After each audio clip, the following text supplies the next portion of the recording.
Hi everybody and welcome to NJPW Extra. I'm Chris Charlton. We're here in the NJPW Event Center and we are on the road to Resurgence. That's this Sunday in Long Beach, the Walter Pyramid in Long Beach, California, seeing a pay-per-view spectacular with history to be made Sunday night, May 21st on NJPW World Pay-Per-View.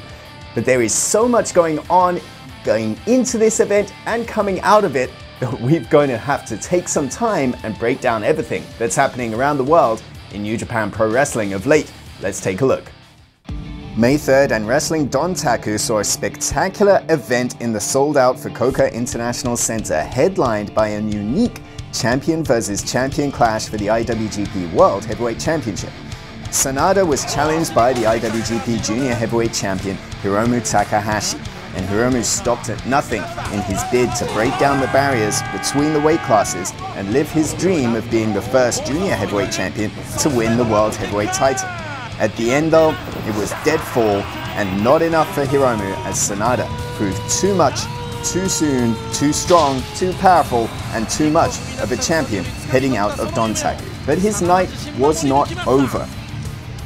In the midst of a Just Five Guys celebration, mysterious music played and out appeared Yota Tsuji, making his return from excursion and laying out the champion with a massive spear. His factional allegiance seems somewhat unclear heading into Dominion, but we do know that the main event in Osaka-jo Hall June the 4th will see Yota Tsuji challenging for the IWGP World Heavyweight Championship. A massive event in Osaka-jo Hall will be live in English on NJPW World. As for the challenger Hiromu, he is in the midst of Best of the Super Juniors, which is running strong and heading towards big finals May the 28th in Ota. Who will lift the Best of the Super Juniors trophy? Every event, every match, and every moment, from catching up to live in real time in English on NJPW World. Other big news coming out of Dontaku concerned brand new never openweight six-man champions. The strong style side of El Desperado, Ren Narita and Minoru Suzuki were facing the challenge of Kazuchika Okada, Tomohiro Ishii, and a mystery partner X, which was revealed just days before to be Hiroshi Tanahashi. Tanahashi's presence didn't exactly rub Tomohiro Ishii the right way, but the challenging side did walk out as the brand new never openweight six-man champions. Kazuchika Okada was pulling the young Ren Narita's punk card at Dontaku, but he was confronted immediately afterwards by another member of the new generation in New Japan Pro Wrestling. Shota Umino wanted his shot at the Rainmaker and said that he had backup coming in the form of his mentor, John Moxley. Moxley will be a part of Dominion in Osaka June the 4th, but before that he will make his return to New Japan Pro Wrestling action for the first time in nearly a year at Resurgence Sunday. Kazuchika Okada will front a united Chaos side with Tomohiro Ishii and the King of Sneaky Style, Rocky Romero. And while John Moxley has a similar mentor-protege relationship with Wheeler Yuta that he has with Shota Umino, their characters couldn't be any more different. In AEW, Blackpool Combat Club have been running roughshod over everyone in the All Elite Wrestling roster, whereas Shota Umino has been much more of a fan favorite in New Japan Pro Wrestling. How will this chemistry work out? We'll find out at Resurgence in Long Beach, and that could have heavy consequences for Dominion in Osaka-jo Hall and even for the Forbidden Door.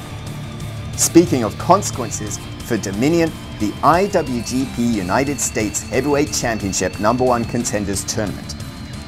Back in April in Philadelphia, Lance Archer advanced to Osaka-jo Hall, where he will meet the winner of Hiroshi Tanahashi and Will Ospreay. The winner of that match will go on to challenge the IWGP US Champion Kenny Omega. Hiroshi Tanahashi has a long history with Kenny Omega stretching back to 2019. While Will Ospreay's history with the IWGP US Champion is more recent. And as far as the ace and the Aerial Assassin together, this is a match, a dream match that's been in the works for over 4 years. A fantastic clash in the semi-main event in Long Beach. And while that match is worthy of a main event anywhere in the world, there could be only one choice for the main event of Resurgence. History will be made when we crown the first ever strong women's champion.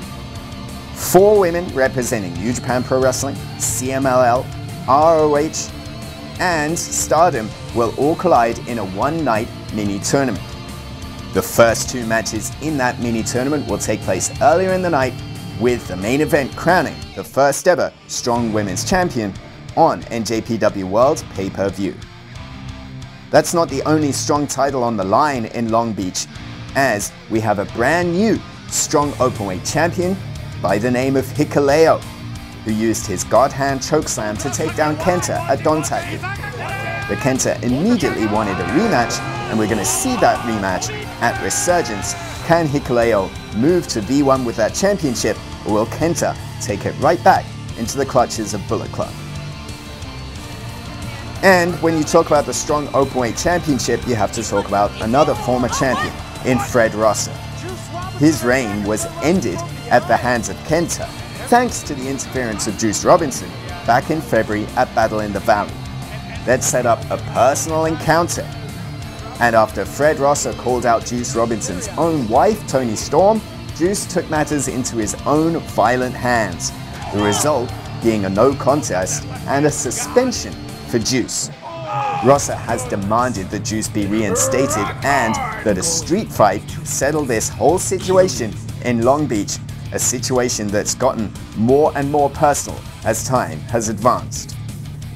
All of that and an incredible dream match of a tag team encounter as TMDK's Zack Sabre Jr. and Bad Dude Tito take on CMLL's Virus and Barbaro Cavernario, and some spectacular kickoff matches as well, all coming live in English on NJPW World pay-per-view. Hit the link in the description below to buy right now. Resurgence is coming up this Sunday. It is May the 21st. It is on NJPW World pay-per-view. Check the link in the description below and make sure you're a part of the action at Resurgence. And if you can be there, then be there in person. Tickets still available, njpw1972.com. There is sure to be a lot coming out of this explosive event as we head on the road to Dominion, to All Together, and then to Forbidden Door in Toronto, Canada. We'll be talking about all the news coming out of Resurgence and beyond next time on NJPW Extra. Until then, gokigenyo, sayonara.